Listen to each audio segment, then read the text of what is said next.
Hopefully you can see those. Hi everyone, and welcome to today's session on publishing open access books, insights from ERC funded authors. My name's Lucy Barnes, and I'm Senior Editor and Outreach Coordinator at Open Book Publishers, which is a scholar-led non-profit open access book publisher based in the UK. And I'm also one of the coordinators of the Open Access Books Network, which I'll talk a bit more about in a moment. Before we get stuck into today's session, just some brief housekeeping notes. Please stay on mute unless you're speaking. There will be opportunity towards the end of the session to ask questions. You can do that in the chat and I'll try and keep an eye on that. Or you can use the raise hand function in Zoom and ask your question verbally. Today's event is being recorded. So if you prefer not to appear on the recording, keep your camera off. And we'll share the recording after the event as well so that people can catch up with it. So the Open Access Books Network is the host of today's event with the kind support of the European Research Council. And the Open Access Books Network is a community, an open community for people to learn more about open access book publishing, basically. So if you know a lot, if you don't know very much, we're all trying to sort of learn more about OA book publishing and the different facets of it. And we try to bring together different stakeholder groups as well. So as today, we're engaging obviously with researchers and authors. And other times we might put on sessions for publishers, for librarians, for funders, infrastructure providers. We host free webinars like this one. We publish blog posts on different topics related to OA books. We have resource pages on our websites for different stakeholder groups. And we also have a discussion forum on Knowledge Commons for people to ask questions or raise topics. People can find out more about us via our website, join our mailing list, or follow us on Blue Sky. You can also find us, as I mentioned, on Knowledge Commons. And we're part of Operas as well. We're a working group within the Operas OA Books Special Interest Group. So if you are more interested in joining the Operas working group, then drop us an email at info@oabooksnetwork.org. And today's session, as I mentioned, is organised with the kind support of the European Research Council. So I'd particularly like to thank Dagmar Meyer and Anna Pelagotti, who I think are both on the call, for their support in helping to find our speakers. And we wanted to put this event on because we wanted to share the experiences of authors who've published an open access book or have edited an open access book series. And I think particularly, I do a lot of events related to OA books. I talk to a lot of different people, but I feel that we don't actually include authors and researchers enough, and we really should. So I'm really excited to hear more from our speakers today. And I'm hoping that all of our speakers are here now. Yes, we're all here. Fantastic. So we're going to hear from three speakers. We're going to hear from Kristien Hens at the University of Antwerp, Daniel Miller at UCL, and Joanna Fedorov at the Institute of Southeast European Studies. And I'm going to introduce them all now, and then we'll move into the presentations and to the discussion. So Kristien Hens is full professor at the University of Antwerp. She was the PI of the ERC SDG NeuroEpigenEthics project from 2019 to 2023, investigating the ethical implications of how we think about developmental diversity, so Tourette syndrome, ADHD, and autism. Nowadays, she's interested in thinking about the future of the field of bioethics and about concepts of biology in general in relation to microbial life and the deep sea, more specifically. Daniel Miller is a professor of anthropology at University College London. His academic work began with studies of material culture and consumption, but for the last 20 years, he's focused on the development of digital anthropology. He's held 2 advanced ERC grants. The first was a study of the use and consequences of social media around the world. And this book is called, the summary book of this is called How the World Changed Social Media. The second was an examination of the impact of smartphones on adult populations, and the summary book is called The Global Smartphone. And over 20 open access volumes have been published from these 2 projects, and these have now reached approximately 2.25 million downloads. And Joanna Fedorov is currently a senior researcher at the Institute of Southeast European Studies at the Romanian Academy in Bucharest. She's the principal investigator of the Type Arabic project, which is funded by an ERC Advanced Grant, which concludes next year. And she leads a team of 16 international researchers in the fields of early printing, Ottoman history, art history, the Arabic-speaking Christians, and Oriental languages. She's the series editor of Early Arabic Printing in the East, published by De Gruyter, and she's the author of several monographs and dozens of articles and collective volumes. So how the session today is going to work is we're going to hear from each of our speakers talking about their experiences with open access books in a kind of presentation format. And then we're going to move to some moderated discussion for about 20-25 minutes, where I'll talk to the speakers and lead that conversation. And then we're going to open up to questions from the audience. So the session will run just a little bit past the hour, to a quarter past the hour. And I think without further ado from me, I will stop sharing and hand over to our first speaker, who will be Kristien. Hello. Let me share. Do you see? I think it's just connecting. It says you started screen sharing, but I don't see the slide yet. Yes. No? Yes. Okay. So we can see them in presenter view now. Okay. Okay. Hello, everyone. Glad to be here. Glad to talk about my experiences about publishing open access books. I'm Kristien Hens. I'm a professor in ethics at the Department of Philosophy of the University of Antwerp. And I was the holder of a ERC Starting Grant called NeuroEpigenEthics from 2019 and 2023. This project investigated life stories and experiences on the one hand from people with a developmental diversity, specifically people diagnosed with autism, ADHD, and Tourette. And on the other hand, also we investigated concepts of how concepts of genes, etc., influence how people think about their own responsibility, especially in the context of these different neurodevelopmental differences. So during the project, I had officially on the project, I had one postdoc and 3 PhD students. And then afterwards the team grew. And nowadays, after 2023, we changed our name into Compost Collective. And I think I now have like 3 postdocs and 8 or 9 PhD students. One is almost finishing up. During the project, we published several monographs. We published 2 monographs and 2 edited volumes. The 2 monographs were published by open book publishers, and I also published an edited volume with Bloomsbury and one with Policy Press. All of them, of course, were published open access because that's a requirement of the ERC. But of course, it's a bit different publishing a monograph and publishing an edited volume. And later on, with the Compost Collective team, we also published with open book publishers what we call bioethics a course book. But I'll go over especially the 3 ones we published with open book publishers right now.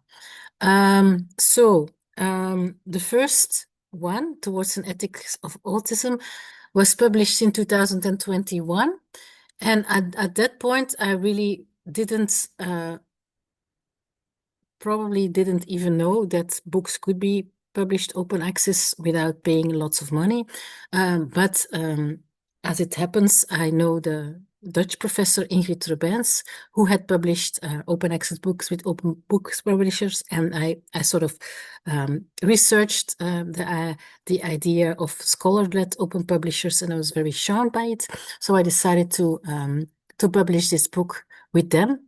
It's a book that was based a rewrite of a book I wrote in Dutch, but I completely rewritten it. The Dutch book was also not open access, and I was very happy with the process. I'm still very happy it's published in this way. The other book was at that point published in 2029. It's sort of it's called Chance Encounters: Bioethics for a Damaged Planet. It's sort of a reflection on bioethics and what bioethics should be rather than what it is for the moment. I saw this book more as a kind of reflection on 10 years or 15 years of working as a bioethicist. So this was supposed to be, I put everything, it was not about specific topic, but about bioethics as a field. And my first, when I started conceptualizing this book, like in 2019, 2020, I think I was thinking, yeah, I go with a publisher, like yeah, an academic publisher, like one of those traditional academic publishers. But then after the experience with Towards an Ethics of Autism, I decided not to, and I decided also to go with open book publishers, which I still very much, yeah, I'm grateful for. And we also published a translation in Dutch also in the same way in 2003. So next is something we published like this year. And there, the motivation of publishing this open access and specifically with that publisher was because we wanted, the book is based on a bioethics course that I have been teaching for over 10 years. That was like, for which we developed a lots of materials. And we really wanted to make this material available to other teachers, other instructors that may not have access to expensive textbooks or not have access to, well, printed books, even to printed books. So the choice to go for open access and specifically an open access publisher that would also publish in formats that were accessible to people, for example, in areas with where the internet connection wasn't perfect.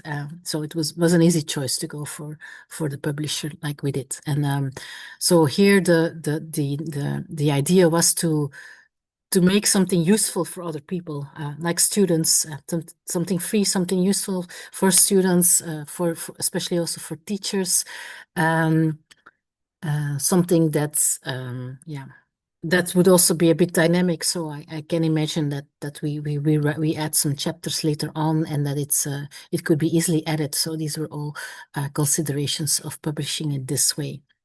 What's also a bit special about the book is that I published it under the name of we published it under the name of of my research group, Compost Collective. So it has many authors. It's kind of collaborative, joint endeavor, which means that all these people, yeah, contributed to it, and many of them are PhD students or postdocs. So they all sort of share ownership on the book.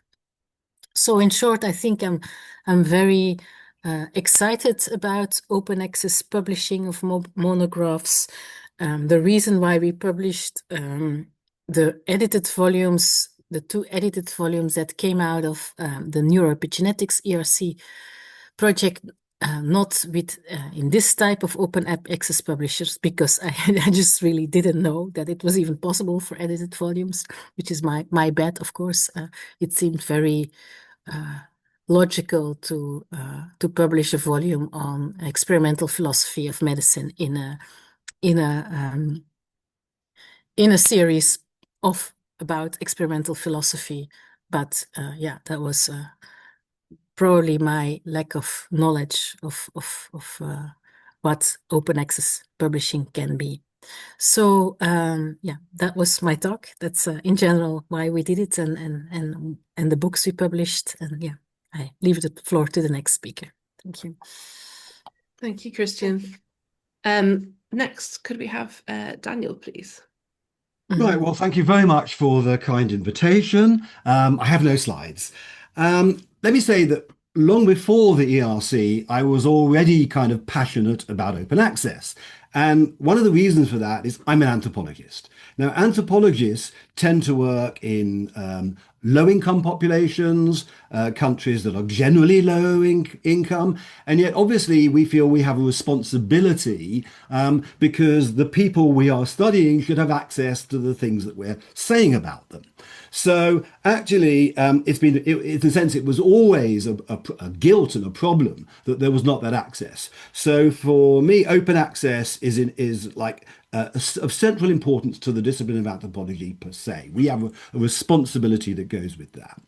Second thing, which academics will hate me saying, is that I actually had a lot of books before this, and I used to earn 10, 15,000 euros a year. But I always felt a bit weird because this was like being paid twice because I wrote the books under my salary. And I personally think that kind of maybe that isn't entirely correct, but I'm sure a lot of academics would disagree. I also felt that universities were paying an awful lot of money to for-profit publishers, and universities do not have a lot of money, so open access was very important in that regard, and just generally in terms of the sort of democratizing of knowledge. So I felt very strongly about open access before I got these grants. Then I get these two advanced grants, that's 10 years of pure research. And as you already heard, one of them was really about the use and consequences of social media. The second one was about the impact of smartphones on adults and older people. And that meant you had anthropologists going to about 9 different countries around the world because we are a comparative discipline. And they live for 16 months in each place. And that's the basis of our work. Okay, so about the time that I was thinking of how do I publish the series from the first grant, University College London set up an open access press, and they were really kind of just beginning. And I proposed a series to them, and it was like, are they going to take a risk on me, and am I going to take a risk on them? Well, we did. And the results have been, I think, pretty spectacular because we've done 20 volumes through the 2 projects and we've reached 2.25 million downloads. Now, let me just focus on one book. There's somebody called Xinyuan Wang who has actually a book in both of these series. And when you take the first series, this is her PhD publication. I was already a fairly well-known academic author. Her book is at 250,000 downloads. It's an ethnographic monograph. Traditionally, an ethnographic monograph, we would expect to sell about 600 copies. The difference between 600 and 250,000 is pretty cool. So then the really interesting thing is that she's a PhD student, I'm a student, but she has a lot more downloads than I do. And I have no doubt, no shame in saying that the reason for that is hers is a much better book. It's a better ethnography, better analysis, it's just a better book. But it also makes, I think, an important point, which is people sometimes are skeptical about open access books. Are they really being read properly? Are they being taken seriously? But the fact that when I look over the book series, I can see that through word of mouth, through reputation, through etc., etc., the really good book does kind of rise in these downloads compared to things like previous reputation, I think is actually quite a significant thing in understanding the way these things are being read and the impact of having these very large amounts of downloads through open access. So I've done all my books through University College London, which I don't have to pay for. Well, not entirely. I have a book recently called The Good Enough Life, which is about the relationship to anthropology and philosophy, and that one actually comes out with Polity Press. But mainly it's been with UCL, and obviously if you don't do it that way, then you had to find money from the grant to actually pay for the thing. But I want to make one more point. As I mentioned, the interest for me is really the dissemination of knowledge. How do you get this read by people who maybe wouldn't even necessarily read academic books? So I saw open access as part of a wider kind of ecology of dissemination. And I think for me, there were a number of other important factors that go along with open access. So we were committed, for example, that all our writing would be absolutely jargon-free, very accessible in terms of language, lots of stories, things that people could relate to, and be a good read. And that would be one of the factors, I think. A second was that we were committed to translation into the languages of the places where we worked. So, for example, we have an Arabic translation that's now about 40,000, and that because we worked with the Palestinian population, and that again was important to us. Third thing I would say is that once you go open access in this way, it's likely to be largely online. You're not going to sell many actual hard books. But if you commit to online, then it opens up all sorts of possibilities for transforming publication itself because we're not so textually limited. And in fact, one of the things I did in my recent series, and it wasn't easy to do, but we did it in the end, is that there's a lot of short videos in the book. And I think the possibilities of multimodal, and particularly, because people can't visit these places, right, that we worked in. So a few like little videos, etc., give them a sense that complements the textual side of what you're doing. And I think that this, again, helps dissemination. And finally, as well as the books themselves, with websites, social media, etc., we did a lot of kind of short videos. We did cartoons. We did basically anything we could do to try and get people to feel that this was interesting, this was accessible. And then from things like cartoons, you try and draw them into the reading of a monograph, which obviously is the big scholarly publication. But the whole point of all of this is that it comes from an ethos in which open access, I think, forms a part, but it's a part of a bigger commitment, a commitment to how does this publicly funded money, ERC, right?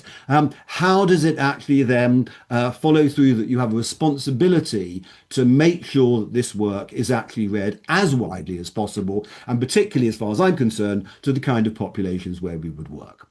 And that's it. Great, thank you, Daniel. Joanna, would you like to go next? Hi, everyone. I will share with you my PowerPoint, which I hope you see. Yes, Lucy? Okay. We can see it, but it's in presenter view at the moment, Joanna. Just a second. Yeah. Come on. So our project started to function in 2021. Because of COVID, we had to postpone 6 months because we had a very strong traveling element in the project. So we preferred to start later. We will finish next year on July 1st, 2026. It is a project in humanist studies dedicated to the beginnings of printing in Arabic in the eastern parts of Europe and then in the Near East under the Ottomans, which covers the 18th century. It basically started in 1701 with a printer in Wallachia in one of the Romanian principalities who printed together with an Antiochian patriarch the first text for the Arabic-speaking Christians of the Church of Antioch with the see in Damascus. When I got the grant, which is an advanced grant, the one for 2.5 million euros, I practically placed Romania on the map of the ERC. It was the first time. You see here on the bottom right row, this means Romania. It was the first time that this happened. And we still haven't got another project in humanist studies from the ERC. This is my team. It changed from 18 to 17 to 16 people. I have colleagues who specialize in the history of the arts, history of early printing, theological studies, languages, and together we master 14 languages, some of them dead already and some modern languages. My colleagues come from Ukraine, France, Lebanon, Bulgaria, and Romania, evidently. And we also had a colleague from Turkey for a while. And one of our colleagues is from Israel. He's an Arab native living in Bucharest. We intended to, we are studying the production of presses in Iași, Bucharest, and Snagov in the Romanian Principalities of Moldavia and Wallachia. And you see here the years when books were printed in Arabic for the Arab Christians. They look like this. These are the title pages of the two books printed in the very beginning of the 18th century. Tools from this press in Snagov and Bucharest then moved to Aleppo and were used by the Antiochian Christians to print their own church books, which also contain a lot of iconography, and this is another point. We are studying also the illustration of this book, which moved from north, from Ukraine, sometimes to the Romanian principalities, and then to Aleppo, Beirut, and Mount Lebanon.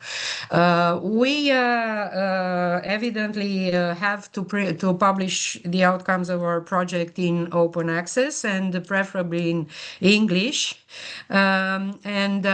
We had a bidding for a contract with an academic publisher, and it came out to be the Gruyter. We intended to only publish the 5 volumes that we proposed to the ERC initially, but the contract developed because of the important outcomes of the team that were not foreseen. And so we have now signed contracts for 10 volumes in this series, Early Arabic Printing in the East. This was the first book, my monograph, where I basically explain how presses in what is now Romania helped the Christian Arabs to have printing, and also the Georgians for that matter. The first press in the Georgian language was again done with Romanian help. Then we had conferences and books of collective works and collected works and proceedings were published. This is the first one from a conference in Bucharest, and here we were in Gotha at the Forschung Bibliothek in 2024, and this is the in 2023, and this is another collected works volume from 2 conferences, one in Gotha and one in Bucharest.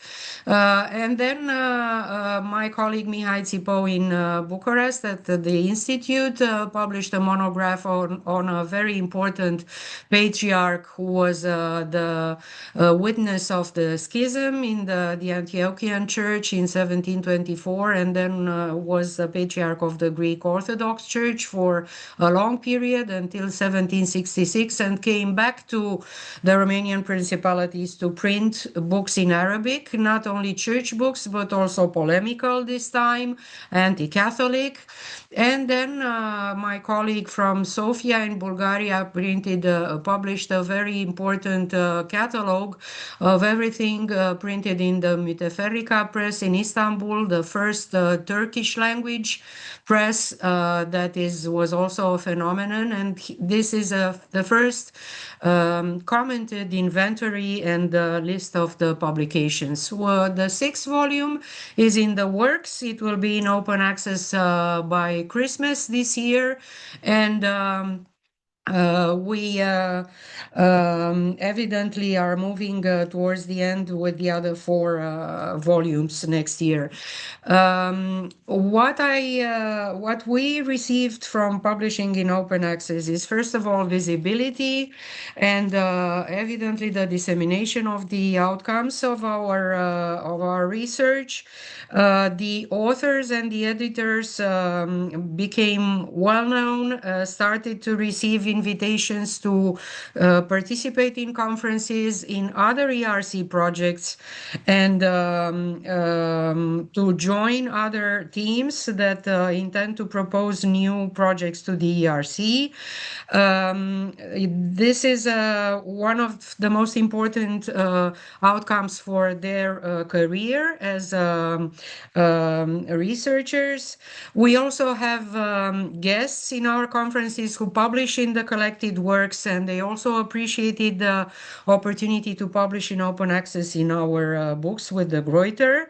And we learned a lot about how to navigate publications in open access, which we will probably discuss later on. What are some of the issues that can appear and how to solve them? I'm sure that there is an opportunity later on to discuss it. So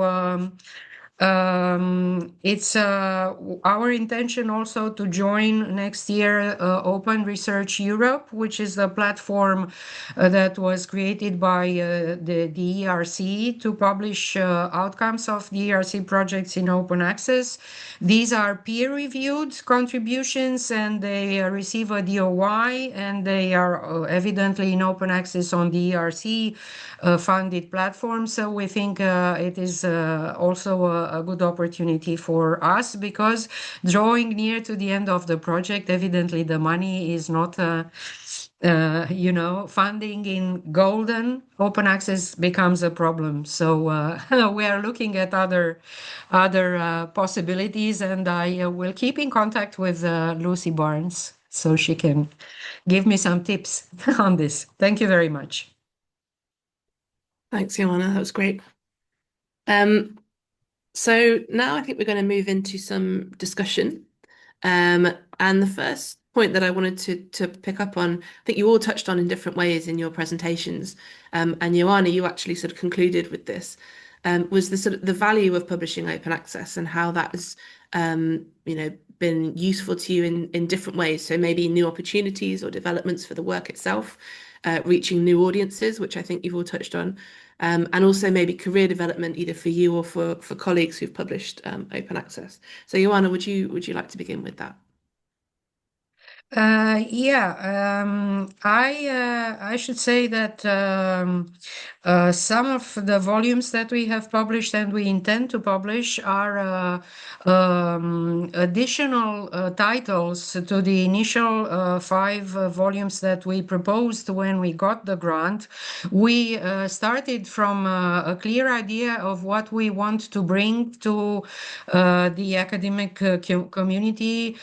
Printing in the 18th century in Arabic is a topic that was very little tackled previously, and everyone thought that in the East, printing in Arabic only started in the 19th century with the American press in Beirut and the Catholic press of the French, and we have filled in some blank spaces on the map of Arabic printing worldwide. My colleagues had the opportunity to travel and to do research in many large collections, libraries, and university libraries across Europe and even in the States and in Lebanon. I myself went to Beirut and to other places in Lebanon to look for copies of this book, of the corpus that we are studying. And they came up with information that is completely new and needs to be out in open access very quickly, because evidently we are talking about books. Books are published in print runs. They don't necessarily have the rarity of manuscripts to which people have poor access, let's say, especially in Syria and Lebanon, where it's a bit difficult to do research these days, unfortunately. So we needed to publish quickly and in a way that would be recognized by the academic community. And this is open access in English in any way that is possible. We also published with Scrinium, with Corpus Christianorum Orientalium, with a number of academic journals who are well known for humanist studies and for religious articles on theological and religious topics, and we had feedback. I think this is an important thing when you speak of open access. Is there really feedback? And Professor Daniel Miller pointed this out very pertinently. The feedback he has been speaking about to us is amazing. So I do not have feedback from our editor exactly on how many downloads and how many copies were ordered, but I will keep this in mind, because evidently we are interested to know what topics in our project were the most interesting. These may become topics for further starting grants or consolidator grants, or even advanced grants that my colleagues and people involved in my project could propose to the ERC. So there needs to be, we need to follow up what happens after our readers have access to the open access versions of our work. Thanks, Joanna. Yeah, and I think it varies the extent to which publishers make this information available to authors. I think it's certainly of interest, definitely, I imagine, to the authors, as you've said. Daniel, I wonder if you could pick up on this question. And one of the sort of interesting aspects of what you were talking about was, the desire to reach the people that you're writing about and that you're researching. So I wonder if you could say any more about that as well, and whether you've had particular responses from people who've read the books, or any kind of feedback in that way. Yeah, I mean, I think there's a number of different ways you can think of feedback. And I think probably it's important, because I didn't really mention it before, to talk about the negatives as well as the positives. So the negatives are that, from the point of view, for example, particularly because you were talking before about the career prospects, we don't have the prestige of publishing that people would get if they publish in Chicago and Princeton, etc. So, when I have my new PhDs and they do really well, it's very hard not to suggest they publish in the likes of Chicago, etc. Also, we found that we got significantly less reviews publishing in open access, significantly less. Both in terms of, I sometimes get national press, and I felt there was no chance with these. And even at journal level, we got far, far less reviews. So just mention some negatives. Positives.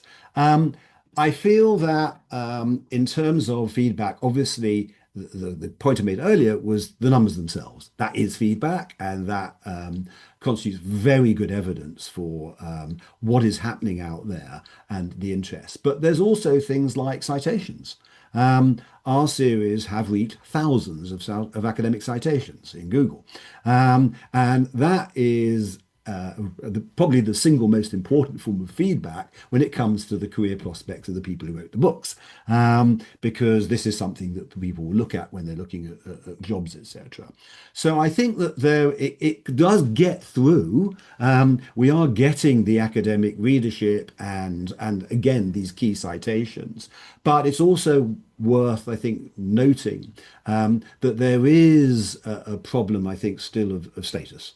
And certainly, and there are other countries where it's very difficult to justify because of that difference in status. So there's positives and negatives, I would say. Yeah, thank you. I think that's a good point. I also notice when our books are reviewed that it's often not mentioned that they're open access. So they're reviewed as though they were closed access books. There's no kind of link given to them or mention of OA. So I do find that frustrating with reviews as well. Kristien, would you like to address this question? Yeah, I completely agree with what's been said before.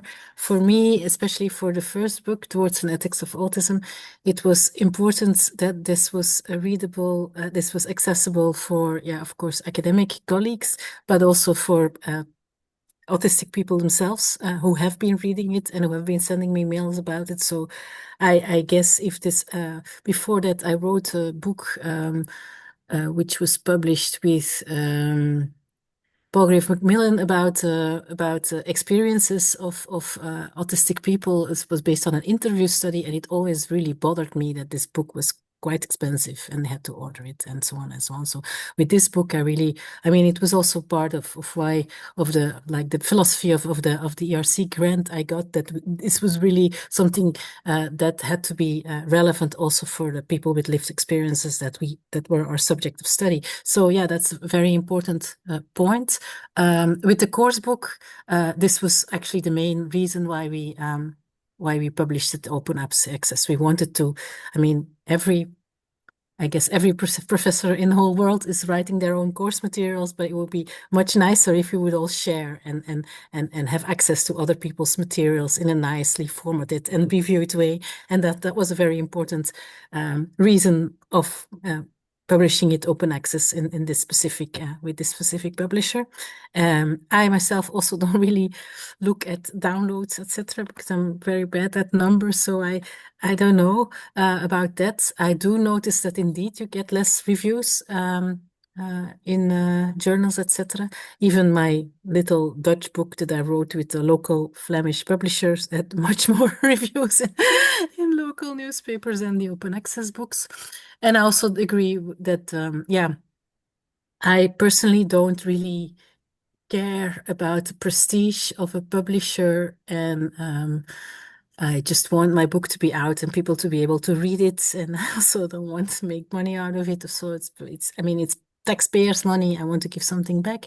But for junior researchers, especially in my field in philosophy, the thing of having something with a Princeton or Oxford or Chicago kind of thing, it's really, I mean, it's really, yeah, expected. And that's one major, very much major drawback of publishing with open access publishers that are affordable. So I think hopefully that would change.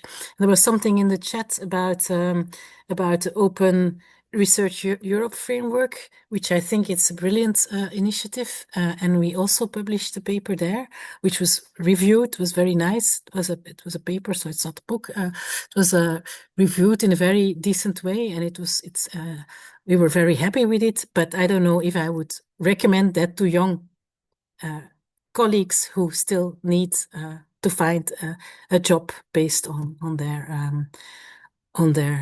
their publications in whatever journal. So I think we should, as PIs and as senior professors, we should fight this, and we should do this ourselves and set the example so that the whole of academia follows, and also the funders and people who judge files of applicants for positions also appreciate this open access initiative and what it can be. And it doesn't mean lesser quality or whatever. It's equally good, and it probably serves a better aim.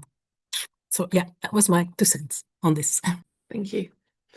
Obviously, with open access publishing, there are things to be aware of that you don't have to think about with closed access. So things like, for example, what open license you want to apply to your book, or different models to fund open access publishing. So there's gold that may or may not involve the payment of a fee. There's diamond, which doesn't involve the payment of a fee, but you might not be eligible if it's not your institution.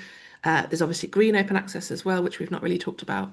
And so I know authors, there can be kind of a range of knowledge and understanding about these issues, and hopefully people learn more about them as they engage with OA book publishing. So I was wondering, how much did you understand about OA books before you published your first one? And do you feel better informed now of the sort of complexity of that kind of field of publishing, I suppose? So Daniel, would you like to go first? Well, I mentioned that actually I was really into open access before the ERC, and therefore I was following these debates. And to be honest, I was very disappointed with the development of things like green and gold, because I think they continued this tradition of very, very significant sums of university money effectively subsidizing for profit publishers. And I thought we did the wrong thing, actually. So for me, actually, I didn't want to go that way. I wanted the full open access through, in my case, UCL Press, rather than putting money into their hands. I think the issues though, which particular kind of license you have. I mean, even in my case, for example, because we do a lot of translations, sometimes I will publish, say in China, a translation of my open access book that is not open access. Simply because I know that as things stand, I need to get those kind of readerships, and again, it's good for the students. So, for example, I have an edited book which has a lot of Chinese students, and they need the prestige again of that particular kind of press. So, I think that these licenses do allow you to have compromises. They allow for a good deal of freedom, and I think that is, I mean, that goes with the ethos, I suppose, of open access, and I think that's a good thing. But I basically, I mean, I think I was lucky because I was following these things beforehand, but I certainly agree that anybody in this terrain needs to have a sense of what actually the possibilities are in terms of things like licenses and the implications of open access going forward. But from my point of view, obviously, it's been just overwhelmingly positive, whichever way you look at it. But I do think we can do more to try and persuade the universities to shift towards this kind of pure open access and get away from these earlier agreements with publishers that I just think they were wrong. Thank you. Kristien, would you like to go next? Yeah, to be honest, I also didn't really research the different types of open access. So yeah, I just learned along the way about the different types, and I guess that's not really how it should be done. But yeah, I guess also the different licensing types and so on and so on. I find them still very hard to understand, to be honest. For me, well, if it's out there, people can use it and it's fine. But of course, yeah, I guess there have to be some kind of restrictions that you get your due as an author as well in terms of recognition of where your ideas come from. But yeah, so nothing more to say. I guess, yeah. Open access for me, I guess, like 5 years ago or before I got to know the possibility of open access monographs, had really still this idea of pay for publish or something, and I had to change my mind I've changed my mind during the last 6 years completely. So yeah. Thank you. And Joanna, would you like to pick up on this question? So I didn't know much about open access before I received the grant from the ERC. I didn't have a guide like I understand now you do have, and you can propose to us, and maybe you tell us a few words about where to get the useful guide that I learned about recently from Lucy Barnes. I had to read a lot about varieties of open access, but the most important thing is that I was advised to budget the open access services from the beginning in the budget proposal to the ERC, and I put there an amount that fortunately covers all our intentions, and this is something I advise every principal investigator to do from the start. Have a budget, even if you will not spend it on this, you'll spend it for something else. I counted on the editor who has experience in working with outcomes from ERC projects to know which sort of copyright is suitable and what we need to do in this respect, because as Professor Hens said, it's confusing. There are a lot of licenses, and I didn't want to go into this. And there's also, for the collected works, you have the issue of copyright for the illustration, which may come from a lot of libraries and collections worldwide, and you need to be involved and have a small amount on the side to be able to purchase reproduction rights from the Biblioteca Apostolica Vaticana or the Library of the British Library or the Library of Congress or that sort of thing, because they still ask for for fees. In humanist studies, you need to have illustration, and this is going to be paid for.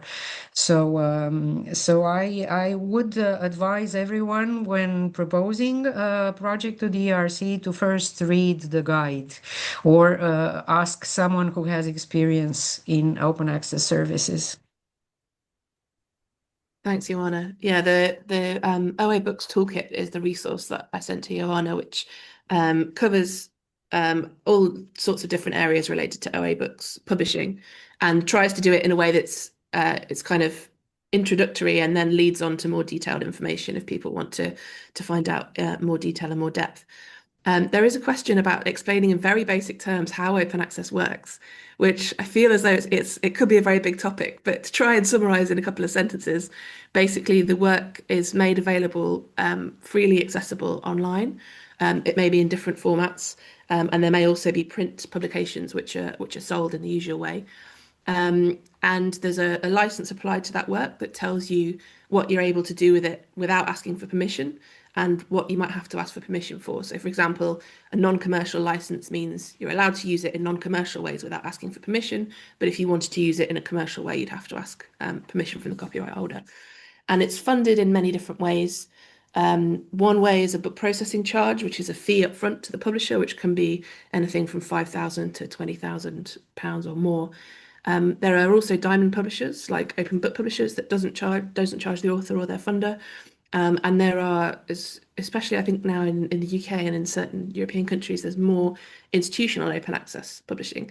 So UCL is a good example of that, where for their own authors, researchers at their own institution, publication is free, but for external authors, they might charge a fee. So I hope that vaguely summarizes what open access for books is, but the toolkit is definitely a good place to go to find out more.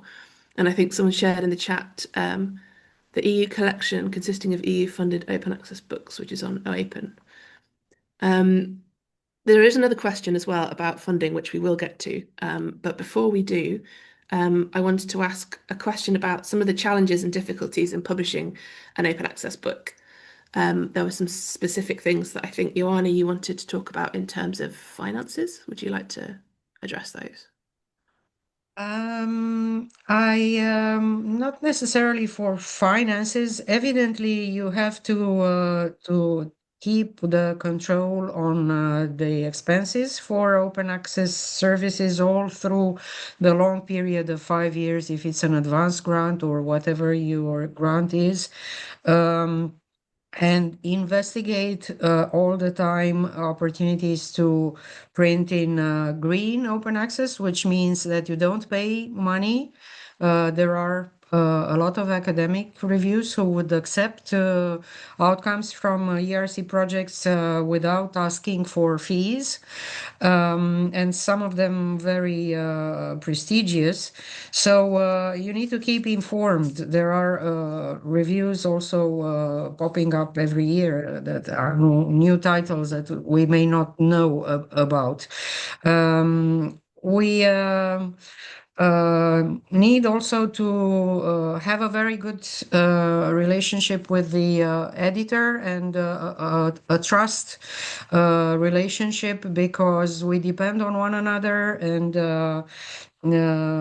as a PI, you evidently have some control on the members of your team, but anyone who has edited a collected works volume knows that you keep waiting for the chapters to come in, and then everything connected to proofreading and revision is can become a nightmare.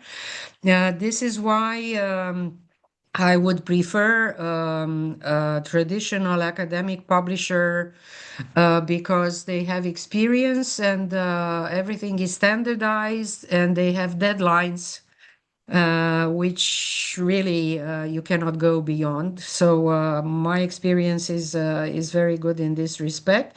And then when signing contracts, you need to be very careful about who keeps the copyright. We need to keep in mind that the host institution of the ERC projects are basically the ones who have hired all the team members and who are paying salary stories to them for a long period if they're writing a monograph. So it's logical that they keep the copyright, but this is something that you need to discuss with the authors from the start, not to have, misunderstandings afterwards. And then the licensing issue for translations is another cup of tea, because authors may have to have a say in what language, what foreign editor will translate and publish a translation of their books. So you need to keep the author in the loop and to keep some control over what happens to the published book after it's there in open access in its first version in English, and then how much control you keep on the licensing and on the future translations or whatever editions. Or so this is something you need to think about and to make some choices from the beginning.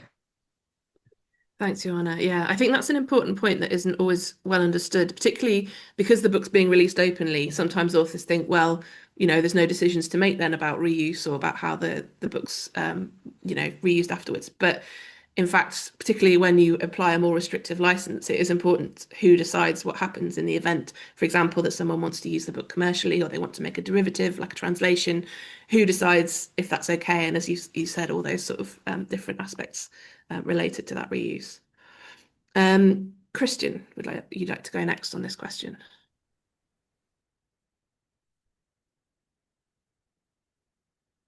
Oh, sorry, I was just muted. Sorry. Yeah, I must say that my experience with open access publishers and open access editors has been very smoothly, actually smoother than with non-open access publishers, less I mean, more personal and more. I have the impression that the editors got also engaged more with the content of the book. So I really don't have any challenges here other than the general challenges, for example, as Joanna already stated, with publishing volumes, which is like an art in itself, getting to get all the chapters in time, etc., etc. So maybe indeed the choice of the different type of licenses and what it actually means.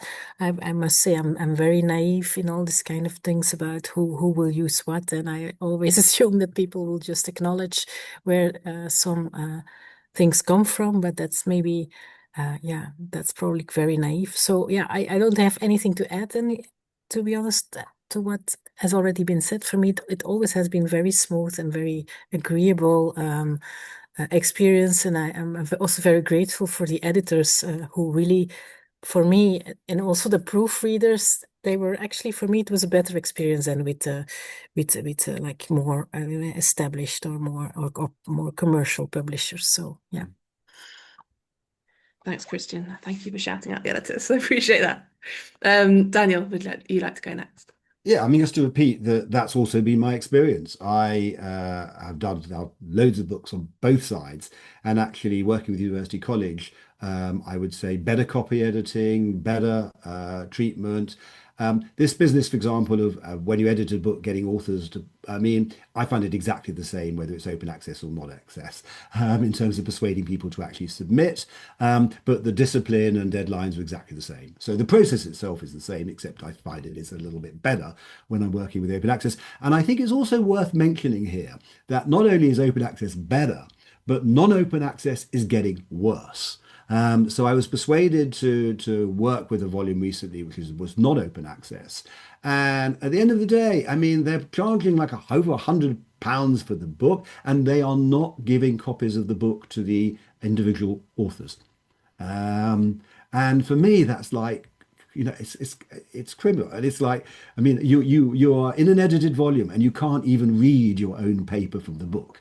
And that is what's going on. It's getting more expensive, getting tighter. So it's not just, open access. The alternative is, I would say, is getting worse. Thank you for that. So as I mentioned, we are going slightly past the hour. We're going to have another 15 minutes of questions from the audience. We do have a question from an attendee, Carl, has passed it on, so we don't have the speaker's name in the chat.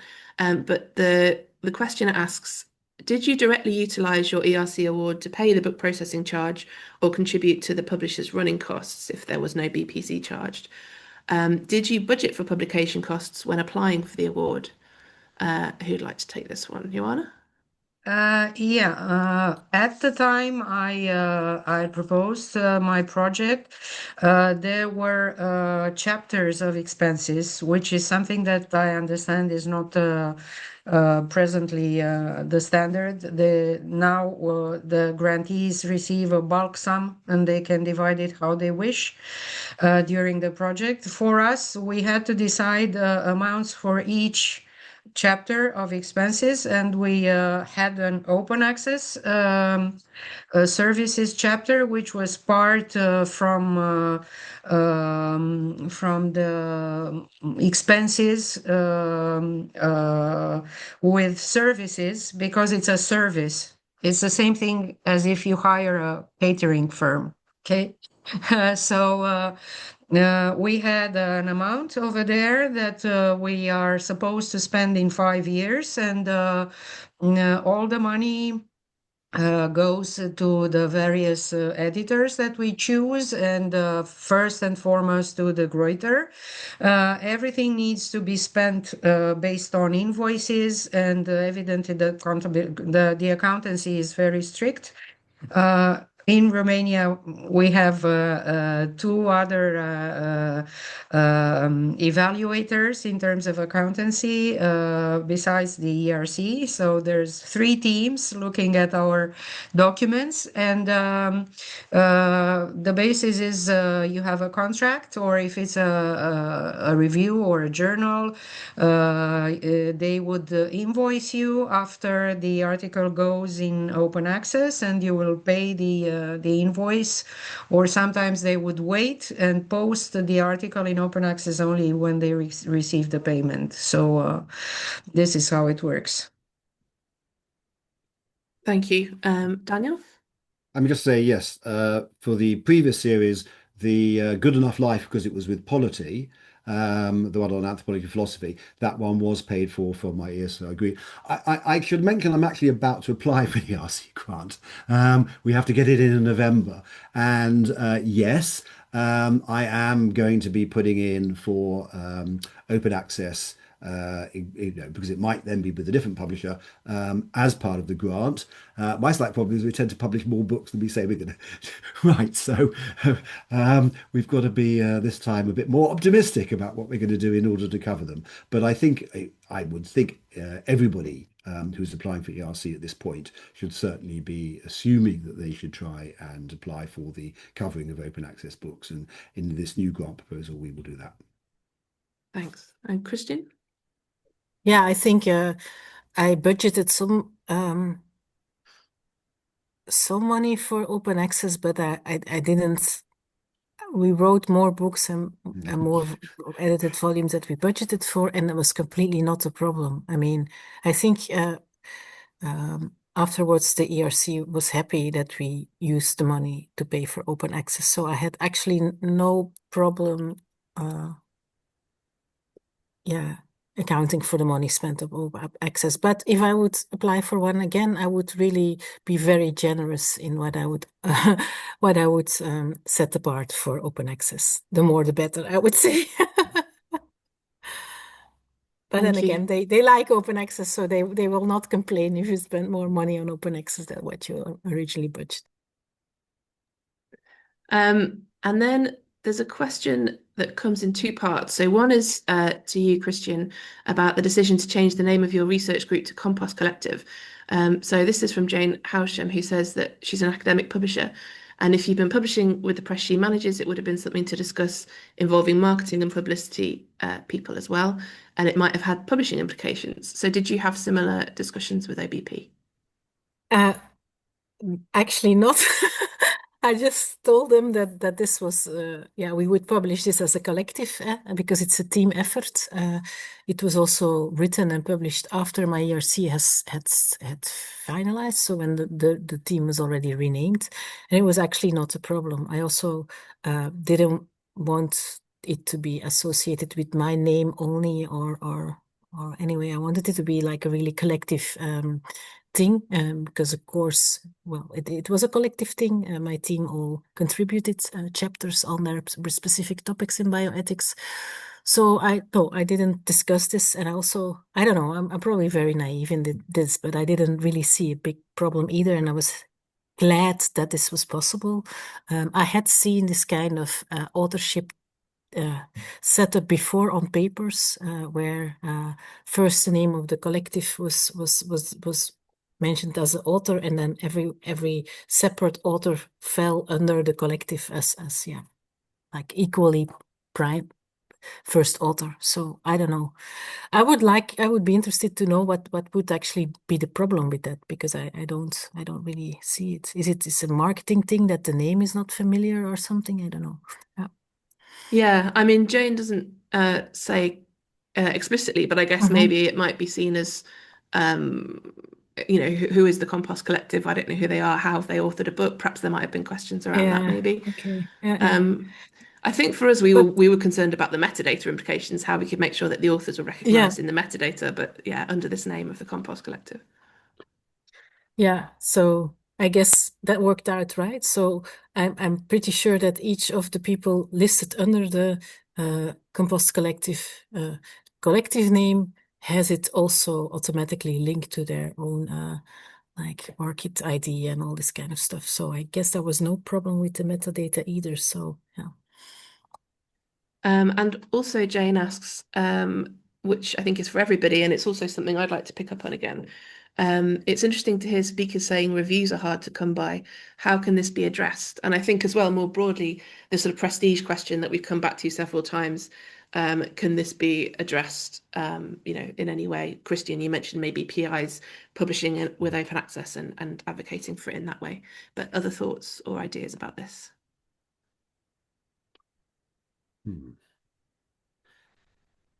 It's a hard nut, so I'm not expecting you all to have the solution. A hard nut to crack, I think.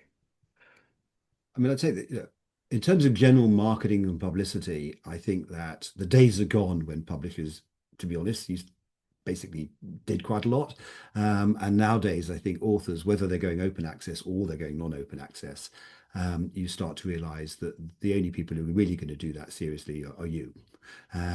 So we take responsibility for doing most of the publicity, and as I mentioned, doing cartoons and et cetera, to try and get the stuff better known. And I think authors are increasingly realizing that this is something that they actually have to be involved in themselves. The prestige, I mean, I do feel a responsibility as PI that actually I should set the example, yes, and hopefully eventually the status will develop on the basis of people seeing what we hope will be important books publishing under open access, but it's going to take a while. The structures and especially in places like the States, because different countries have very different attitudes to how much it matters where you publish.